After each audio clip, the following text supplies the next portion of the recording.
Today, Open Source Security is talking to Louis Villa, the VP of Legal at Sonar, and a fine gentleman I've known for a very long time. Louis, welcome to the show, man. Thanks, man. I can't believe it's taken this long to get on here. We've been talking about it for so long, and now we're finally doing it. It's great. That's how it always works. Logistics, we get busy. It's fine. So, yeah. The hardest part of computer science is naming things, and the hardest part of podcasts is calendaring. Seriously, I know, right? Okay, so Louis is actually here to talk about open source licensing, CRA. You're a lawyer, and lawyers, while we love to hate them, I think are fascinating for their insight they have, especially in the world of open source, because we have this licensing that drives us. We're seeing like in Europe with the CRA that's creating just all of this regulation around specifically open source, and it's kind of starting to change the game. So I'll let you take it from here, Louis. Just kind of tell us a little bit about yourself, and we'll go from there. Yeah, absolutely. So I'm a former programmer. I was involved in an acquisition many years ago, and I had to deal with the attorneys. And because I was young and naive and arrogant, I was like, I could do better than these guys. So I went to law school. And I have since learned I need to find those folks and buy them a beer or a coffee and apologize. It's hard stuff, right? Because we're doing, we are a platform. Law is a platform. Law is an API that helps you do what you want to do. It's a very badly documented API, and it's not very well structured, right? And so that leads to, I think, a lot of the frustration when engineers are interacting with lawyers. You expect these yes or no answers, and instead you get a lot of maybe, right? And the stuff is not well documented, and so it gets very confusing. And the good news is open source has been working on this for a long time, so we have a pretty fair amount of clarity around licensing, which for a long time was the bugaboo, like, how does this work? And now we're integrating that into our products in a pretty clear, pretty defined way. And so the good news, the bad news for the lawyers is that's like, it's not a solved problem exactly, but it's getting to be simpler. The good news for the lawyers is the European Union, and at least until a couple of weeks ago, the US, were pushing hard to create more work for us with new security regulations, right? Yeah. That's right. Okay, so let's talk about that. So what is the CRA? So it's funny, I had to write down Cyber Resilience Act because I literally can never remember what CRA stands for. So that's the only reason I got it right today. But tell us about it. What is that? What are we even talking about? Right. So, look, let me step back one level before I answer it, because the name, I think, sort of hides a little bit what it is, right?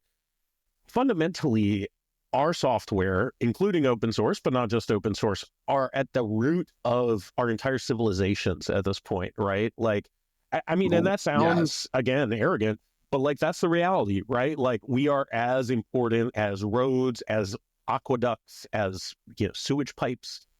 If all this stuff went away tomorrow, modern civilization would just collapse, right? That sounds arrogant, but that's the reality of the thing. Yeah.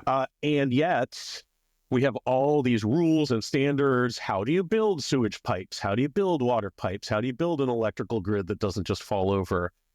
And we haven't had that in software, right? We've had these informal, handshake deals amongst ourselves, but governments have never come in to say, yeah, this is what you should do. And so the Cyber Resilience Act, which is a European Union regulation, this often shorthanded as the CRA because nobody uses cyber anymore. And resilience in this context sort of means resilience, but not. Security would probably be a better name for it, right? Because it's about how do you make sure that these systems have some sort of lowest common denominator of security practices as they're being built. And that's really the goal there, is how do we make sure that things are built in a way that's not necessarily secure, but at least fixable. I think might be the best way to think of it, And the good news, at that level, you're like, oh, that sounds very reasonable. This stuff really is the core of our society. We should probably do something about it. And then you get to the nitty-gritty details of oh, okay, so what does that mean? And this is where the uncertainty that engineers the European Union has given the industry about 3 years to figure out what the Cyber Resilience Act means for the industry. And a lot of engineers hear that, and what they mean, what they think is meant is, okay, you passed the law, now we're going to read the law, and then we'll have 3 years to implement it. And that would be nice. But that's not but the unfortunate reality is that we don't actually, we don't know what's in it yet. Like there's this sort of European Union law takes many steps to get from it's passed at the highest level to here's the nitty-gritty details that you as an engineer or as a company can implement. And we're in that sort of intermediate phase right now where there's a lot of speculation and there's a lot of guessing and there's a lot of work to be done, but we don't quite know. Like if you as an engineer or for my company's engineers at Sonar come to me and say, we'd like to start getting CRA compliant. It's sort of like, well, you know, I mean, there's some basic things we know, right? Like everybody's going to have to do SBOMs. Yep, that's right. But, you know, but we don't know actually like what is going to be an SBOM for the purposes of the European Union. The answer is it's not actually defined yet. And so, yeah, to a certain extent, they're going to ask the industry. They are already in the process of asking the industry, what do you think an SBOM should be for these purposes? What kinds of information should be in the SBOM? But it's going to be, this is both good and probably a little frustrating. It's not going to be like SPDX 4.01 is an SBOM, and for purposes, it's going to be like an SBOM is standardized and has these sort of components in it.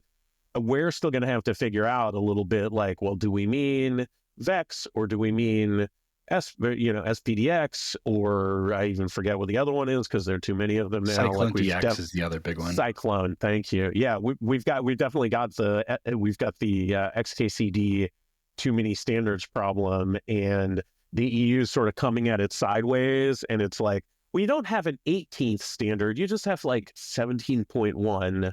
And I think that's actually, you know, that's going to be frustrating for some people in some situations and really good in others. Like their intent really is, hey, we should figure this out together iteratively, which is something that we as developers all say, oh yeah, iterative development, iterative decision-making, that sounds great.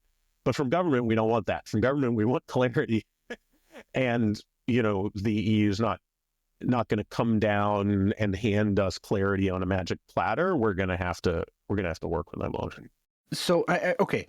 So you kind of, I think, have led us into a place I wanted to get to, is this whole clarity and working with the industry part, because when the CRA was first written, there were, we'll say, a lot of expectations around what open source was going to have to do from a very technical perspective, right? Where there's all this guidance, there's all these rules, and a lot of open source projects were like, do I have to follow this stuff? And the way it was written, the answer was yes. And the CRA, the European, I don't know who the people are behind it exactly in the EU, but they've done a ton of work. Like the Linux Foundation has helped, the Eclipse Foundation has helped, the Apache Foundation has helped, and they have sat down and they've created a framework that, for as far as I can tell, and we both know the devil's in the details, but as far as I can tell, that it has some very respectable carve-outs for open source developers.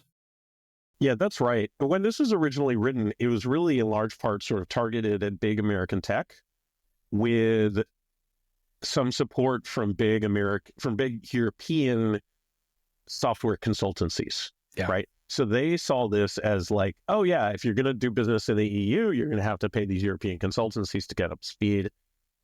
And so they wrote it in a way that I think genuinely accidentally covered open source. They weren't intentionally trying to cover open source, but it had language in there that literally would have made it impossible to comply with the GPL inside Europe, right? Yeah. And once people realized that tension, they rolled out of bed and were like, whoa, would you slam on the brakes? We gotta fix this. And to the European Union's credit, there was a brief period of hesitation where they were like, wait, is open source just a puppet for Google or Microsoft to do some things? And and they got walked through that, and so there are now pretty large carve-outs, and so the interesting questions for open source are going to be in large part the action around those carve-outs. Like, I know, for example, you just had a recent podcast specifically about open source foundations, and where, like how those foundations play in the carve-outs. There's a carve-out for what's called a steward, which is basically one of the big, the definition applies very clearly to the big open source foundations like Eclipse, Apache, Linux Foundation. As you start getting smaller, or as you start getting sort of outside of the template that those foundations have established, then it gets more complicated. For example, I know in that podcast, Josh, you talked with a podcast, you talked with a foundation that has very strong commercial ties with their community. Unclear, at least at a glance, whether or not that foundation would be a steward for these purposes. That might be okay, right? Because there will be revenue streams attached to doing this work. So if anything, it might be a thing that foundations and individual maintainers might actually be able to sell. But the line drawing around that is going to be a little complicated, right? Because they really do want, if you're selling the thing, or what they call a manufacturer, then the stricter rules are going to come into play. And the question, I think, for the open source community is going to be, how do we split that difference between, how do we cross the chasm, rather, between you're a manufacturer with a legal team and a compliance team versus you're a pure play volunteer contributor? I think, and something that we did at Tidelift and that we're going to continue at Sonar, how do we fill in that gap in between, right? Where we say, you should get paid at least something to do this hard, sometimes unforgiving work. We don't know where those lines are going to be drawn in between yet, and that's certainly part of why I personally have been engaging a lot in the CRA process. I was in Brussels. There's a lot of active activity now, which tangentially, by the way, really awesome to see the open source community working across organizations in the way that it has on this issue. Sometimes I think it can be hard to see sometimes for individual users of open source, but a lot of these big foundations don't necessarily, I mean, they all like each other more or less, but they're not arm in arming. There's not a ton of cross foundation working groups, for example, right? Yeah. They just haven't needed to be for a long time.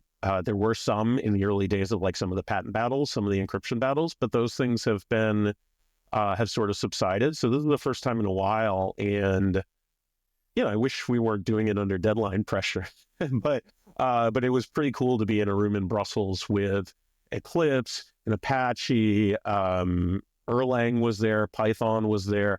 A lot of these groups are seeing common cause here. And that's really interesting for, and that's all in the name of security, which everybody realizes is a really important thing, even if we haven't all agreed on how it should be paid for. I mean, that's the trick. Okay. So that's a lot to digest right there. And I want to focus in on one specific point, and that is the individual contributor aspect of open source, because there are you are well aware of this. Just given the history you have in open source, is the vast majority of open source projects are literally a person in the basement that works on Saturdays type thing. It is not one of the myths I see all the time out in the industry is people think that the Linux Foundation is paying everyone working on open source, or every open source project is part of some foundation paying their bills or whatever, but the vast majority are not.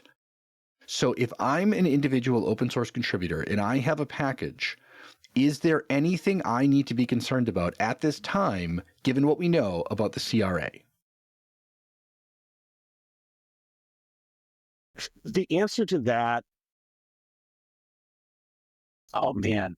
Put that lawyer hat on, Louis. I really want to give a super clear, no, you're fine. I think the answer is almost certainly, right? One thing that again, very cool change from the past, the EU had folks in Brussels talking actively to open source folks. And every message we got from them is, no, we don't want individual contributors caught up in that. That is the intent of our carve-outs. That's the intent of well, among other things, actually, the strictest requirements, by the way, in the CRA are about things that are used in very specific industries. Yes. So like medical devices, imagine, for example, right? So if your project is not targeted at that, the really high level requirements, even if you were obligated, and again, the intent of the carve-outs is to protect you, the harshest requirements would not even apply, right? Because you're not, you might be used in a medical device, but you probably didn't design it to be part of a medical device. You might not even know that you're in a medical device, right? So I think the answer is pretty much no. But, these rules are still a little undefined. And I think the thing that makes me a little, not sad exactly, right? I was just telling you how excited I am that like these big organizations are working together, but these big organizations also have, I still remember I was at a Linux Foundation event and somebody told me like, oh yeah, I'm from a small project. We only have 15 maintainers. And I was like, no, like that is not how the long tail of open source works, right? The long tail of open source is that the median number of maintainers on every project always has been, always will be one, right? So if you have 15, you are the 1%. You might not know it, but you are the 1%. And so these groups at the table who have the resources and people power to have somebody in Brussels, like they have ancestral memories of what it's like to be solo maintainer. So they're really trying to do the right thing, but it's not the same as, but solo maintainers are only indirectly at the table. And so I do worry a little bit about how rules that are really well-intentioned might accidentally have some slop and some overreach. So I'm not too worried. Literally, I think the best thing that can do, so one thing is literally we don't know the details of these rules yet. If you're worried about it, hit snooze, come back in a year. Josh, you'll have me back on in a year and we'll talk about it then. We'll know a lot more then, right? And there will still be a couple years of time to work on things. If, for example, your project really needs an SBOM, you'll have a couple of years before there's any kind of teeth to that. And hopefully, by the way, by then, your language ecosystem, for example, may have started building some of the stuff into their package repositories and things like that already, right? But the other thing is there is an Eclipse open regulatory, I forget what this, we're having problems with C's today, Josh. It's open regulatory C something working group, ORC-WG, great open source naming, ORC. And that's on GitHub, and that has an FAQ. So you can always follow that, follow it in GitHub, and you can get updates, and a bunch of us are working there to clarify those FAQs. And if you have a question, check the issues. It may already have been asked, but people are actively working on answering those questions and filling in the FAQ so that both large projects and small projects can get answers about what they do or don't need. Okay, so I think, hit on an important point that is going to be lost on many listeners, is saying there's an FAQ. The Eclipse Foundation has this GitHub project. I have a suspicion an enormous number of open source developers have no idea what is even going on. And they're going to learn about the CRA someday when someone files an issue in their GitHub, and they're going to be like, what the hell is this CRA thing? I've never heard of this before. And so I think that's one of the, I guess, frustrating and difficult aspects of this is there are going to be open source maintainers that are like, screw it, that's it, I'm done, right? When they start, if they get requests like this, which is one of the things that scares the bejesus out of me. Yeah, we're absolutely going to see that, right? Especially in projects that have any kind of particular exposure to the EU for some reason, right? Or we're going to see, we've already seen one example of this. I thought this was very interesting. Someone slapping a non-commercial license on their package, essentially saying like, if it's non-commercial, because the hook on all of this, by the way, it's a little complicated, but the hook on all of this is that you have to place your software in the stream of commerce. It's more or less the language of the thing. So if you slap a non-commercial license on it, congratulations, you're out. But obviously that's like challenging for the ecosystem as a whole if a lot of people start doing that. Um, yeah, I mean, we're going to have to do some education campaigns. I mean, people are thinking about that. We're going to have to do, I suspect at the end of the day, GitHub has had team working on this, much to their credit. So I suspect we're going to see some education campaigns about that as the thing firms up. But it's going to be there's going to be some loss. I suspect there are going to be some people who are already sort of at the edge of burnout, and this is going to be the final straw. Yeah. In which Yep. case, like, maybe that's actually not the worst thing, in the sense of, like, some of the I have much love and respect and empathy, and I don't want this to sound dismissive for the folks who are burnt out in open source. But like, if you are already there at the edge of this, like, one of the things I think, one of the possibly a good silver lining in all this, I'm hoping that we'll start seeing more solo maintainers looking for cross collaboration with other people Yeah. nearby in their stack, right? Some of that's going to take a hub and spoke kind of perspective, right? Where the foundations and the package managers are going to start adding support for CRA related activities, right? Like, I think we're going to see more SBOM automatic creation from package uploads. We're going to see more signatures, things, hashes, things like that, things that are good practices anyway, right? And the CRA is just going to be the thing that pushes. So I think we'll see more hub and spoke collaboration, but I think we'll also, I'm hopeful that we'll see a little more peer-to-peer collaboration, right? Where people say, like, I don't want to be on the hook for all this, but I've talked to some friends who are, one level up from me in the dependency tree, or some friends who are one level down from me in the dependency tree, and we're going to work together on this problem. Like, I think that kind of probably starting ad hoc and perhaps eventually formalizing, I think that would actually be good for the robustness of open source if we don't have too many losses along the way. And I do, you're not Yeah. wrong to worry about the losses along the way, right? That's absolutely going to be a thing. And I think there's only so much we can do about that, right? Well, maybe. I mean, Um, okay. So I want to just first off say, like, any open source people listening, like, the motto I always give here is open source owes us nothing. And so if you do need to stop, like, that's okay. You've done it. Like, you've given us plenty. But we'll end on this question for you, Lewis, is I know you come from Tidelift and you have a great deal of history and thoughts on open source sustainability. And I think that's like, that was where Tidelift kind of, they put their money where their mouth is, so to speak, right? And now you're at Sonar. So tell me about open source sustainability, and what are you seeing that's getting you excited for the future and what's coming?